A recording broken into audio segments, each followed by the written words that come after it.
Yeah, surprised for sure. It's a good word to use. Frustrated as well, frustrating.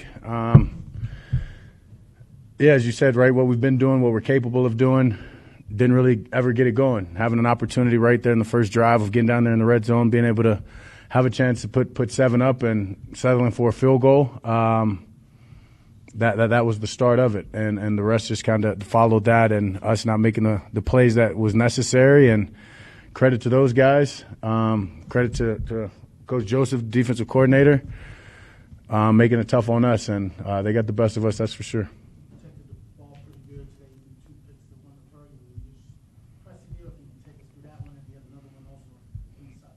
Yeah, for sure. Definitely a force. That one right before half. They're playing 2-man. Was working the slant to the left. 2-man inside leverage wasn't there. Came back and was hoping that, maybe me and Ferg, right, could just kind of make a ball player's play. And the DB made the better play. He turned faster than I wanted him to.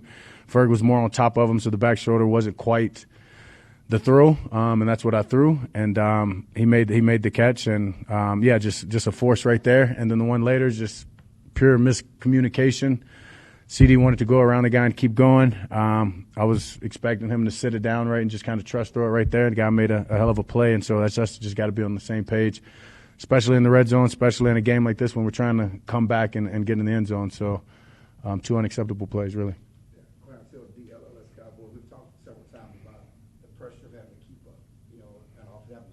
Yep. Going back to that play through the half, you got a field goal in the back pocket pretty much. Yep. And you get the ball to start the second half. But it seemed like I'm not settling for a field goal 30 seconds left. I'm trying to make a big play down the field. That one of those situations where I want to score a touchdown, not necessarily settle for a field goal. Yeah, definitely pressed there. I wouldn't say that was trying to, let's go get a touchdown, but definitely was trying to make the field goal easier, was trying to get more than what I still think we probably needed 5 or so. Maybe we didn't need anything, right, with Brandon, but trying to make it easier on him. Like I said, it was really working a slant. Slant wasn't there. Great defensive call there. And 2-man was a great call versus the play that we had. And like I said, I forced the throw and wasn't the type of throw that was required in that situation, and really should have just got off of that and progressed. And so, yeah, to your point, that was one of those of, being frustrated, trying to keep up, and just can't do that, period. So Tatum was off the field a couple of times. It didn't seem like y'all targeted him, or maybe you could have targeted more. Did you notice when he's not putting on the field at all? Yeah, for sure. Definitely noticed that.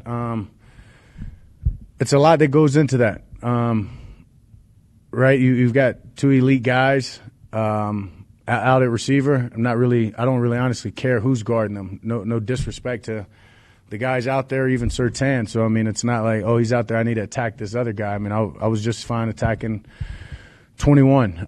But the opportunities, we didn't make them when they presented themselves, and they did a better job. Dak Prescott is being 3-4-1. What are you guys right now? 3-4-1. Yeah, I mean, we've got to find consistency, honestly. The frustrating part about, coming out here and we lost a game playing our best, you can somewhat live with that, But when we didn't play anything close to that, I mean, I think Shadi said it in there. If there's somebody that feels like they played their best, come forward and say it. And I don't know if there's any player in that locker room that's going to feel that way. And so, talking about identity, trying to find it, we were far from anything that we've been, especially on the offensive side of the ball today. And so that's what's as frustrating as anything is we didn't even play to our identity. We didn't play to our standard. And we've got to find a way to do that on the road. Once again, credit them, credit the crowd, credit the defensive coordinator and those guys out there playing. They did a hell of a job. And so, but we've got to overcome that, especially with the players and the people that we've got.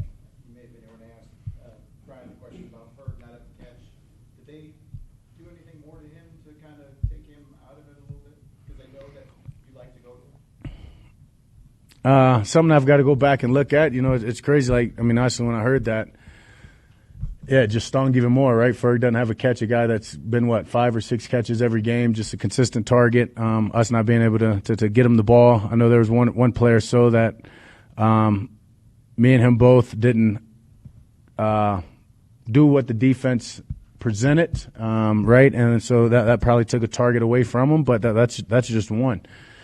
And so, they knew what we were trying to do. They knew who our top targets were, and they did a good job of taking those away. And when they didn't completely take them away, they made it hard on us to take advantage of it, whether it be the pass rush or just the scheme that they had in the coverage. John Michaud with The Athletic, as the leader of this team, how do you make sure that this performance doesn't turn into two and you guys bounce back the right way from this? Yeah, we've got people that care about this game, and just breaking down the team right in the locker room.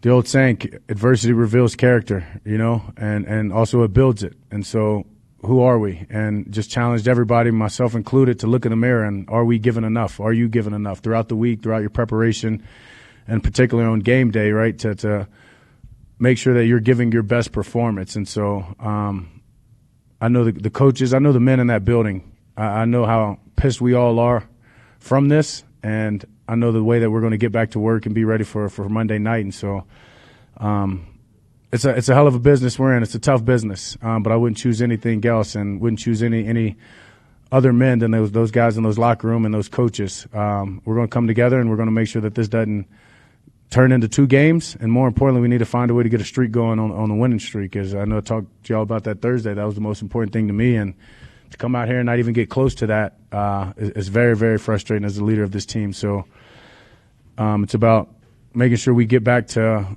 practice, we get back to the details and the intentionality of what we're trying to do on every phase and every drill and everything that we do to make sure we come out here next Monday or whatever it is, and put a better performance, and then we can try to stack too. But we've got to go get a win. Why do you think this Denver team is so good here? Here at home? Yeah, I mean, one, the crowd helps. That crowd noise was tough. You saw a couple of pre-snap penalties. That I had one myself. They do a good job there, and then that they play to the snap count, they play to the silent count. Those edge rushers, that D line, and that's why they lead in sacks. That's why they lead in third down. So sure, they're a stat-driven team, but when you play them, you can see why, and they do a good job of it. So once again, all the credit to them, but we didn't play anywhere close to our standard. Nick Harris, Forward Star Telegram. As a team leader, what can kind of be your messaging to the defensive side of the ball and not letting frustration boil over? Yeah, I mean, it's tough. They've got a lot of guys out. They've got a lot of guys down, right? And guys are having to step up. And so it's just about, taking advantage of your opportunity, whoever's in there, right, and believing. I don't even need to know if I need to go any further than that, and believing in yourself, believing in the scheme, and that just comes through communication and trust. I always say confidence is earned. So we've got to go back on all phases and earn it, and earn the confidence to come out here and have a good game. But that starts tomorrow, and that starts in practice. So Sunday is just a result of throughout the week.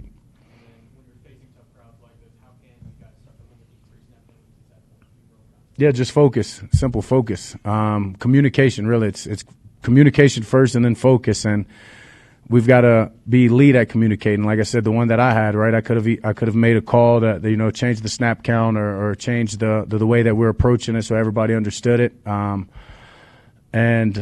And we didn't. So you've just got to make sure those things don't happen, because in a game like this, against a team like this, that they want to play second down like third down, the worst you can do is to get behind the chains. And so we did that a couple of times in a couple of drives, and that ultimately hurt us.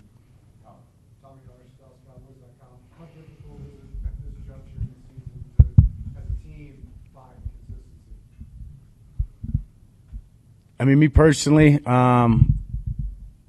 I don't think it's hard, and that's what I enjoy about being the leader of this team, is trying to echo my thoughts to the other guys. It's about, as I just said, it's about what you're doing. It's about what you're putting into this game, and it's not just on Sunday, right? As I said, Sunday's a result of the week. It's about, when you're in the building for one thing, but when you're outside of the building, the film study you're doing, the all the work that you're putting in individually to make sure that you don't let your teammates down, and more importantly, that you're ready to make the plays when they come your way. And so, as I said, adversity reveals character, and again, it builds character. So we've just got to get back to the basics. We've got to get back to practicing the right way, practicing hard, which we do. I'm not saying that we don't, but we've got to make sure practice carries over into Sunday, and this week it didn't. 6 carries for 31 yards for you, feels like the most you've run in a while. How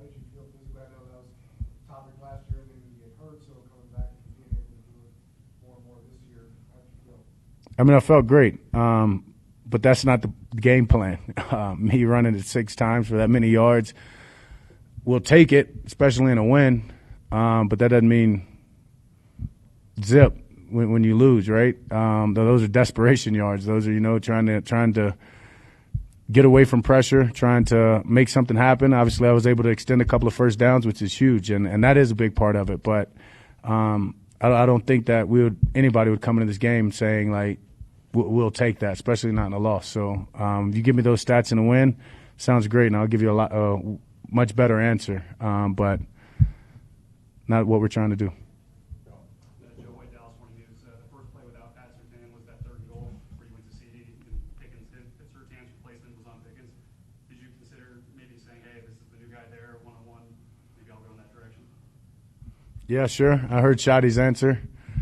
It's tough when you got 2 guys like that. I mean, like I said, no disrespect to Moss over there, but that's CD Lamb. So I'm going to attack. It's hard to second guess myself. I'm not going to second guess myself. Sure, you can look back at it and say, yeah, GP did win, right? And GP's always going to win. Like that's who he is. And so, but CD is as well. So, it's that whole, which one do you want to take? I can't second guess myself. We score a touchdown right there. You look at the film, you see GP's open right there. You're not going to say, dang, you should have went to GP, so part of it. And I know you guys want to be even keel. Coaches talk about that all the time, but how hard is it to be even keel when you kind of have the whiplash of win, loss, kind of consistently? Very tough, very tough. Yeah, very tough. Because, yeah, you want to put a streak together. And talking about identity, trying to find identity, right? Like, it's hard to even give you an identity until we put a couple of games together in a row. Right now, our identity is up and down. And that's not anything I'm proud of and not anything anybody in that locker room should be proud of on any side of the ball or the coaches. So, like, we need our identity right now is inconsistent, and that's unacceptable. And we've got to be better. We've got to find a way to be consistent, whether it's at home, on the road, regardless. We're too good. We got too many good players. We got great coaches that, hell, Clowney was just saying in the locker room, right? Like, this roster should not be going up and down like we're doing it. And a guy like that, when he says it, he says he's been on 7 teams, that hits. That's real. And so we've just got to look in the mirror. Like I said, like I challenged the guys, and what can we do more? Last one, Pop. Dak, 2018, you guys are 3-4. You lose to Washington, you make your trade for Mari, and you jumpstart that season. Can a trade do something like that for I'd hope. Yeah, but then again, I trust and I like the guys that we have. I honestly do, and that's not just a political answer or whatever it is. Like, you've seen some of these games we've won, and honestly, even the tie in some of the games we've lost. Like, our rosters is okay. Can it be better? That's for you guys to write about and to judge. I trust those guys. We've got to be better in everything that we do. Getting a trade, right, takes opportunities and plays away from somebody else. And so I just echo to those people or to the guys in the locker room, right, like, forget a trade. Do more, right? Like shut that talk up, whether it be offense, whether it be defense, whatever position group that you guys are alluding to, step up and shut the talk up.